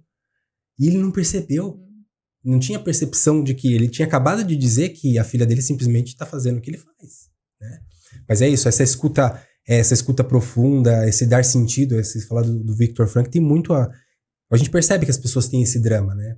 E hoje a sociedade, assim, a gente tá num conforto, né? Tem, pelo menos assim, em certos lugares, né? Tem lugar no Brasil que é muito pobre, que muitas pessoas passam necessidade, mas no geral, ninguém tá brigando, fazendo guerra por causa de comida. No geral, tem umas necessidades básicas que as pessoas têm. Alguns lugares não tem saneamento básico, que tá perto da gente, mas tem muita gente que não tá nessa situação, apesar de estar próximo. Então, as pessoas começam a ter esse drama, né? Do sentido da vida, né? E acho que a gente consegue não viver sem sofrimento, sem dor. Uma das primeiras coisas que eu falo para meus alunos, eu falo assim, olha, quanto antes vocês entenderem que a vida é sofrimento e doação, sacrifício e doação, menos vocês vão sofrer na vida. Entende logo isso. Porque a gente tá numa falsa ilusão que o mundo, ele é um mar de rosas. Que tá tudo tranquilo, que a gente pede um iFood, que a gente tá aqui, tá tranquilo. E aí, eu lembrei daquela frase do Nietzsche, né? Qualquer pessoa que tem um porquê, ela aguenta qualquer como. Que é muito o que o Viktor Frankl fala, né? Que ela fala, que ele tem essa pegada, esse existencialismo forte. Mas acho interessante que a gente tem um podcast inteiro sobre sofrimento com o Bruno Maroni, foi muito legal. Olha que legal. Que ele traz aí o porquê a gente sofre. E aí, se você quer descobrir, tem que assistir o podcast. Fazer um merchan dos outros episódios. É isso mesmo. Ô, Paulo, e pra gente caminhar pro final, o Paulo foi chamado pela Jovem Pan News para fazer a cobertura do Papa. Algumas partes. Conclave. Explicar tudo certinho. Mais uma celebridade entre costas, hein? Mais uma. Eu queria entender, do ponto de vista filosófico, o que a gente pode esperar, então, dessa nova era da Igreja Católica, que vai com um novo líder, talvez traga correntes filosóficas um pouco diferentes, né? A gente falou um pouco de Santo Agostinho, mas queria só entender um pouquinho mais sobre esse novo período. Sim. Acho que tem bastante a ver até com o que a gente conversou, né? Pra gente pensar, né? O conclave, quando chamaram para falar na televisão lá, aí, televisão, enfim, né? Várias vezes, eu falei, olha, o conclave tem muita coisa para ensinar pra gente. Porque assim, um monte de velho, vamos pensar, vamos tirar tudo de... Significado. Né? É um monte de velho que se tranca para escolher outro velho para ficar no líder da igreja. Assim, é isso. Só que por trás disso tem silêncio, eles se desconectam, todo mundo fica sem celular. O pessoal fala, é que o pessoal viu o conclave e de repente acha que fica talvez com celular ali, né? Mas ficam sem celular, ficam sem contato nenhum. É uma celebração de silêncio, de escuta, de oração, de discernimento. Eles vão tomar uma decisão muito séria, um líder mundial. Então você não faz de qualquer jeito. Para ser cardeal também não é qualquer um, enfim. Né? Aliás, o cardeal precisa ser escolhido antes, ele tem que ser escolhido para ser bispo. Enfim, não é uma coisa muito, muito longa. Isso já mostra muita coisa, já ensina muito pro mundo, para nós hoje, que é Será que a gente silencia? A gente faz um momento de reflexão antes de tomar decisões sérias? Será que a gente se desconecta do celular para quando a gente tem que fazer as coisas? Porque tá, ali a mensagem é clara. Se você não se desconectar, você não vai conseguir fazer o que você tem que fazer, né? Enfim. E assim, e diante de várias situações que a igreja vive no mundo, e não só a igreja, mas a sociedade como tal, porque as pessoas que estão na igreja estão no mundo também, enfim. Percebe vários problemas. Um dos problemas é esse, as pessoas estão brigando muito. Tem uma polarização muito grande, que está dentro da igreja, vai estar fora também, essa questão política, mas você percebe que tem a cultura do cancelamento, um nível de agressividade muito grande que as pessoas, porque as pessoas também se escondem, é aquela covardia, né? Se esconde atrás do anonimato, e aí, frente a frente, nunca falaria uma besteira, mas ali ele vai ter o hater, né? E a gente percebe, no geral, muita agressividade. As pessoas, elas destroem o outro por nada, assim. Elas condenam e falam mal, enfim. Então, a gente está num clima de muita guerra verbal, guerra de informações e guerra também real, como a gente está vendo lá na Ucrânia e na Rússia. Então, ele vem com a primeira mensagem de paz, que é justamente essa ideia. A gente precisa desarmar. As pessoas estão muito armadas. Você percebe que o tempo todo sai uma notícia, as pessoas estão sempre querendo tomar um partido, quem que eu tenho que xingar aqui, quem que é do bem, quem que é do mal, né? Já... Não dá pra conversar com uma arma apontada pra você, né? Então já tá sempre nesse clima muito forte de desconfiança, e eu percebo isso, como eu falei, tô na sala de aula, meus alunos que são novos, 18, 19, 20, você percebe muito isso neles. Claro, você precisa ter todo um cativar. Às vezes eu sempre dou um intervalo no meio, fico conversando com eles ali, né, sentindo o cheiro do vibe deles lá, do cigarro lá deles, conversando, vendo o que eles gostam, o que eles não gostam, né? Mas quando você vai conversar certos assuntos, eles são agressivos. Tem aluno que é agressivo com você, tem aluno que eu tenho que chamar no final da aula. Eu falo assim, olha, não é assim que você tem que falar. Tem que ter respeito. Eu trato você com respeito, você vem falar desse jeito? Porque ele tem esse nível de agressividade muito grande. Então, no ar tem isso. Então, acho que a primeira grande mensagem que ele traz e que o mundo estava olhando é não olhar dessa maneira. Tentar perceber que não é porque o outro é diferente que eu não posso estar unido a ele. Porque, assim, a unidade se faz na diversidade. Não cancelando as diferenças. Porque a tendência do mundo hoje é cancelar tudo que é diferença. Eu quero ter, na verdade, uniformidade. Você criar um diálogo, ter unidade é uma coisa. Uniformidade é outra. Quando eu quero... Uniforme já fala. Todo mundo fica igual, aparentemente igual, mas tem que ter um totalitário por cima.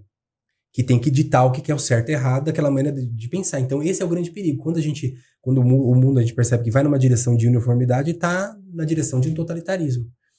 E a gente precisa de entender que as diferenças, elas enriquecem a gente. Eu fiz muita essa experiência quando eu fui missionário, porque você imagina, você mora lá numa casa. Formação. No meu ano de formação tinha 46 pessoas e no outro ano tinha 32 pessoas.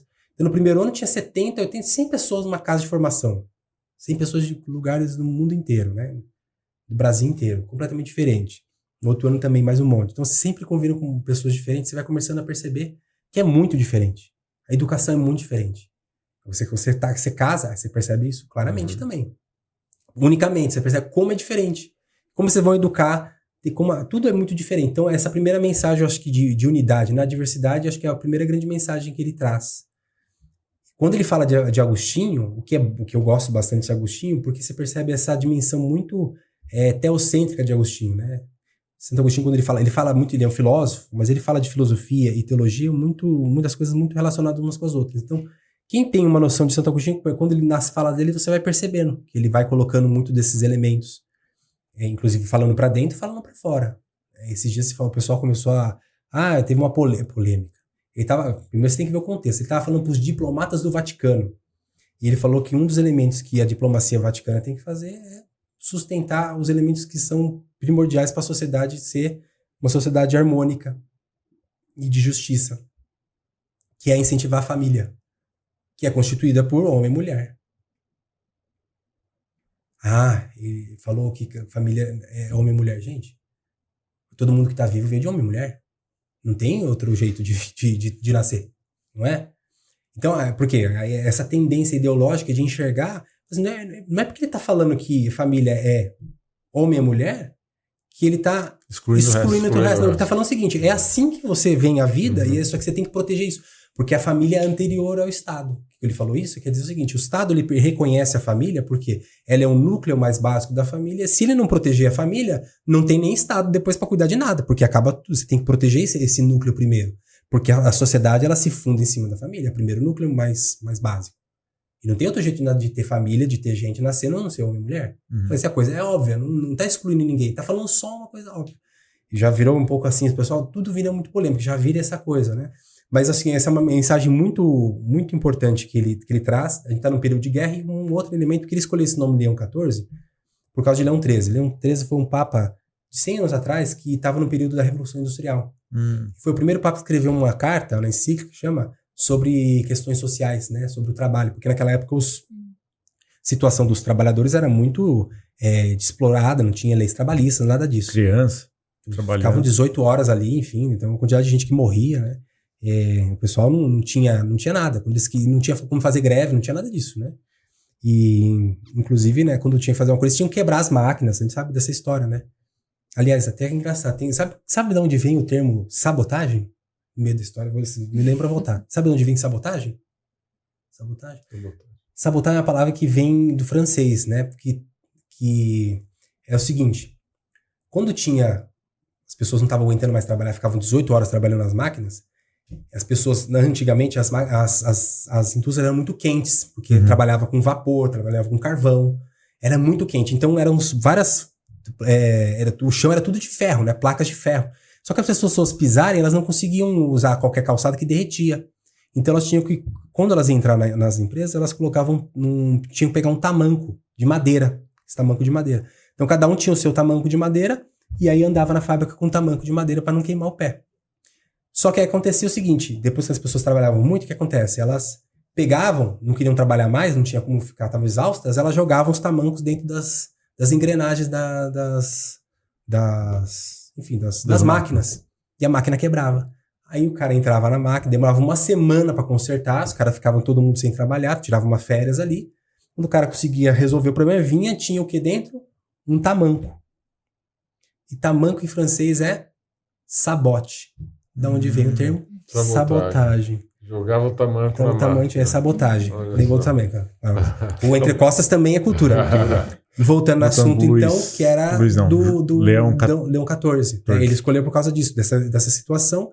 Ele falou, olha, tem questões sociais, que é os mais pobres, ele tá preocupado com a inteligência artificial. Porque o Papa ele é matemático, né? Ele fez graduação em matemática, que é uma coisa boa, porque ele tem... A história dele, você falou, a minha história tem muita coisa, mas a história dele é muito, muito mais... Porque ele estudou matemática, aí ele foi religioso, aí ele fez teologia, depois ele fez doutorado em direito canônico, que é a lei da igreja, ou seja, uma parte do direito da igreja. Foi missionário, daí ficou 10 anos missionário no Peru, um lugar muito pobre. Depois ele voltou, foi prefeito de estudos, deu aula na faculdade durante 8 anos, e ele foi professor, então. Depois ele foi superior geral, ficou 12 anos, visitando todas as casas do mundo inteiro, ele viajou mais de 100 países. Todas as casas dos religiosos agostinianos. Então ele conhece o mundo inteiro, sabe a realidade do mundo inteiro. Depois ele foi bispo na diocese pobre lá de Chiclayo, lá no Peru também. E aí depois ele foi o prefeito, que a gente chama, né? Prefeito de um dicastério, que é uma prefeitura, né? Dos bispos, que é dos bispos do mundo inteiro. Então ele conhece bem os bispos, enfim. Então o currículo dele, no nível teórico, prático, de experiência, de conhecer, é um absurdo eu acho que ele, como ninguém, conhece muito mais a igreja do que o Francisco, quando chegou lá, não conhecia do jeito que ele conhecia, nem o Bento, nem o João Paulo II, nem nenhum outro. Do jeito que ele conhece, é impressionante. Então ele tem essa entrada. Ele falou da inteligência artificial, que ele está preocupado também. Enfim, uma questão trabalhista é um elemento importante, mas a gente já percebe na mensagem dele que ele, de alguma maneira, o pessoal sempre está tentando, né? Será que ele é progressista, é conservador? E você percebe que ele não se encaixa nessas coisas.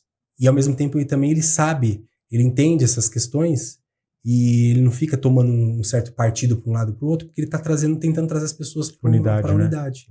Claro que extremos é sempre complicado, né? Qualquer extremo é difícil. Mas é natural que as pessoas tenham uma sensibilidade maior para a esquerda, uma sensibilidade para a direita. É porque antes tem uma demonização para ambos os lados, mas tem alguns elementos que você precisa de entender. A esquerda defende certas coisas de justiça social, né? Coisas mais relacionadas a políticas públicas, Enfim, a direita tem uma ideia mais do micro, né? Família, né? Primeiramente, os valores, enfim, a tradição. Não ficar mudando muitas coisas, mudar com cuidado. Enfim, tem essas características diferentes, né? Mas você vai perceber, né? Se as pessoas não são extremistas, elas entendem, não vai cair numa coisa complexa. Porque tem gente que precisa, né? O Brasil é um país que precisa o Estado vai ter que minimamente entrar, porque tem lugar que não tem nada. Uhum. Tem que ter, precisa de ter lugares que as pessoas estão passando, aqui eu falo saneamento básico, tem lugar que não tem infraestrutura nenhuma, que nem chega, a iniciativa privada às vezes nem está lá. Uhum. Então, de alguma maneira, teria que ter esse equilíbrio. Aristóteles, ele fala isso, olha que interessante, ele fala que uma pessoa que passa necessidade e fome na cidade é uma vergonha para todo mundo que está naquela cidade, é culpa de todos. Tem incompetência do porque Estado. Ele entende que todo mundo é responsável por todo mundo. Tem uma ideia de pertença muito grande. Porque eles não tem que ser a preocupação consigo, mas com a preocupação com os outros, né? Muito equilibrado, né? Tem que ter esse equilíbrio. Uhum. Né? Que nem aquela história a pessoa quando entra no avião, lá quando fala da máscara, né? Primeiro coloca em você, depois coloca no outro. Então, assim, a ideia é um pouco essa. Você tem que ter o mínimo de cuidado consigo. Porque se você não tem um cuidado consigo, você não vai ter cuidado com o outro. E a gente percebe bastante isso na terapia, né? Na terapia a gente percebe isso bastante. Porque a pessoa que não tem um mínimo de autocuidado, de amor consigo, depois você vê que as relações delas não vai muito bem, né? Quando eu até falo isso assim, não sei se tem tempo ainda, né? Vai. Tem uma historinha, uma história bem interessante. Contar a história é sempre legal, né? Tinha uma moça na comunidade que ela foi acolhida da rua, né? Sidoca. E ela, seguinte, a mãe dela devia ter algum problema, algum transtorno psiquiátrico, provavelmente, né? Pela foto que eu não vi, a foto da mãe dela, eu achei que deveria ter algum problema. E aí, enfim, ela morreu, a mãe dela, ela não tinha, não sei, pai, nem tem muita história de pai, nem sei como é que é a história de pai, acho que não tinha direito, assim, enfim. E ela foi pra abrigo, ficou muito tempo em abrigo. Só que quando ela fez 17 anos, teve que sair do abrigo. E aí ela foi morar na rua. Ela ficou morando praticamente ali na Sé.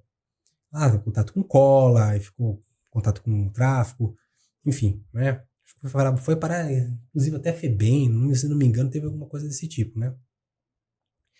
E a Sidoca depois, enfim, ela foi acolhida, ela fez trabalho. Hoje ela, só pra ter uma ideia, hoje ela trabalha numa creche cuidando de crianças. Crianças pobres, crianças também que foram também rejeitadas, como ela, de certa maneira, ficou no abrigo, né? E uma vez ela tava contando, que a gente tava falando várias coisas assim, ela mostrou a foto da mãe, tava tendo um processo ali analisando a história dela, porque a gente tava falando alguma coisa na comunidade, tava falando sobre esse assunto da história de vida, enfim. E ela começou a contar da mãe dela, ela falou assim, imagina, quando eu era pequeno, minha mãe colocava cachaça na minha mamadeira. E dava álcool, né, cachaça na minha mamadeira pra eu tomar. A mãe dela era alcoólatra, né? Tinha algum transtorno, provavelmente também. Falei assim, Sidoca, eu entendo e tal. Eu falei assim, você acha que coisa absurda, como é que uma mãe pode fazer um negócio desse, não sei o quê. Eu falei, mas Sidoca, pensa bem. Olha assim, vai lá. O que um alcoólatra mais gosta na vida? Falou, álcool. Sua mãe estava dando aquilo que ela mais gostava pra você. Ela estava te amando do jeito que ela se amava. Só que o problema é que a sua mãe se amava de um jeito bem estragado. Ela tinha falta de amor consigo. Então, isso passou. Então, ninguém dá o que não tem. Né? Então, acho que é muito isso. Se a gente não faz esse processo de interioridade, se a gente não faz esse processo de tentar perceber onde estão os nossos desamores. Porque nossas feridas estão muito relacionadas ao desamor, né? Uhum.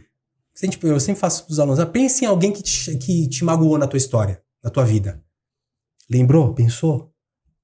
Essa pessoa era próxima ou era distante de você? É próxima. Então, só pode te machucar quem é próximo. Ou seja, a gente foi feito com amor. Tudo que sai do desamor, que desordena o amor, né? Desamor, é o que faz a gente ficar ferido.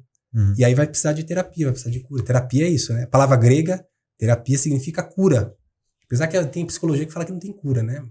Quando eu falo assim, professor, não tem. Quando eu falo de aula para psicologia, quando eu falo de terapia, de fazer cura, ele já fala, não, professor, mas não tem cura, né? Mas acho que tem cura sim, né? É um processo de cura, né? Um processo de cura, De cura. Não é uma cura absoluta, né? Bem, dá pra ficar aqui... Eu nem sei que horas são, porque eu não estou olhando pro relógio. Passou o tempo, rapidinho. Tá desconectado. Eu tô desconectado. Estamos no tempo. Tem mais 1 hora ainda pra falar. Mas dá pra marcar novos podcasts. Sem dúvida. Assunto o assunto não ficou falta, quente, né? Está ótimo. Então, Dr. Carlos, onde as pessoas conseguem te encontrar? Suas Bom, considerações finais e onde as pessoas conseguem. Eu gostei muito dessa nossa conversa hoje. Eu entendi a importância do olhar interior para depois eu poder cuidar das pessoas. Então, você trouxe lá da filosofia a importância da autorreflexão. A inteligência emocional também usa isso, né? O autoconhecimento, como isso é importante.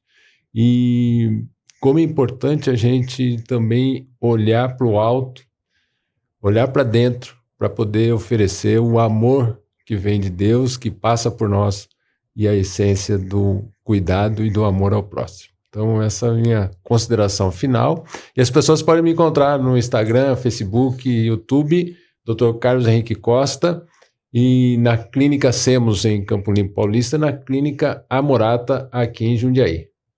Marina, como as pessoas conseguem te encontrar e considerações finais? Fiquei muito feliz em saber que a psicologia e a filosofia talvez se encontrem ainda mais do que eu imaginava e do que eu tive acesso na graduação. Eu acho que se conversam, se complementam, e é isso mesmo que a gente fala aqui, né? Não tem como separar mente e corpo, assim como não tem como separar as áreas de saberes, de conhecimento. Então, eu acho que o que te levou para a filosofia, né? Que falou, tem algo aqui que a gente precisa olhar, que a gente precisa entender sobre esses problemas que acontecem. Eu acho que é uma visão totalmente complementar uma da outra, né? Não dá para a gente olhar para uma e separar da outra. Então, fiquei feliz. As pessoas me encontram no Instagram como Marina Costa Psi. As redes sociais também do podcast é TikTok e Instagram, Entre Costas Podcast. E os episódios estão no YouTube e no Spotify. Não se esqueça de se inscrever aqui no YouTube. Comenta o que você achou, quais foram suas reflexões diante desse episódio, porque aí eu acho que as pessoas têm que olhar um pouquinho para dentro e refletir também, né? A gente está fazendo isso e quero convidar você a fazer também. Ô Paulo, e como as pessoas podem te encontrar e as suas considerações finais também? As considerações finais. Falei tanto, né? Não vai ter consideração. Pode me encontrar, então, no Instagram, @PauloRafaelProf, né, no Instagram. Tem um canal no YouTube que eu tô começando também, que é Professor Paulo Rafael com PH, esqueci de falar, né? Paulo Rafael com PH. Então é por ali. E também no TikTok também é Paulo Rafael Prof também. Eu faço também uns vídeos lá também. Eu não falei, né? Eu tenho um canal, né, do Super Leituras também, quem quiser dar uma olhada. É um canal de filosofia, literatura. Né, faz desde 2018 que eu já faço um trabalho. Tem resumo lá. De tudo lá. Tem resumo de todos os filósofos, todas as coisas, tá tudo lá. É um canal já grande, né? Vocês vão olhar depois lá também, podem acompanhar também. E é isso. As considerações finais. Eu agradecer primeiramente o convite, né, de vocês. Foi um prazer grande estar com vocês aqui, foi muito bom. Né? Espero que a gente possa voltar com outros assuntos. E fico feliz, né, por essa abertura. Acho que ajudou bastante a gente olhar para dentro. Eu acho que é algo que faz as pessoas perceberem, né, essa importância, né, de olhar para si e se transcender a si mesmo. Acho que o processo é sempre esse. A gente olha para si e olhando para si, no fundo, é para a gente perceber que tem coisas que são boas e isso nos leva a se doar também para os outros. Que o fim da vida é esse, né? A gente não fica só se conhecendo para nada, né? A gente se conhece para poder se doar. Né? Perfeito. Bem, eu sou o Dr. Henrique Trajano de Moraes Costa. O Paulo, é engraçado que eu trouxe o Paulo aqui e é muito interessante que a gente faz jiu-jitsu junto, assim que a gente se conheceu. E ele fica muito chateado quando ele perde no jiu-jitsu. Ele fica analisando. Ele fica analisando. Examinando a si mesmo. Eu devia ter feito não sei o que, eu devia ter feito. E isso surgiu algumas conversas daí, né? E aí a gente acabou conectando e a gente descobriu hoje que também a gente é irmão de TDAH. Ou seja, você que tem TDAH, você tem futuro, viu? Você não é uma condenação de morte, não é uma pena de morte, não. Pode superar. Bem, as pessoas conseguem me encontrar com o Dr. Henrique Trajano nas redes sociais, no YouTube, no YouTube é o Entre Costas, mas no Instagram, no TikTok também. E no meu site, Dr. Henrique Trajano, Dr. Henrique Trajano, tudo junto. Eu trabalho tanto na Clínica Semos quanto na Clínica Amorata aqui em Jundiaí. E hoje Paulo Rafael esteve entre costas. Muito obrigado. Muito bom. Show. Doutor, professor Paulo Rafael. Rafael. Rafael.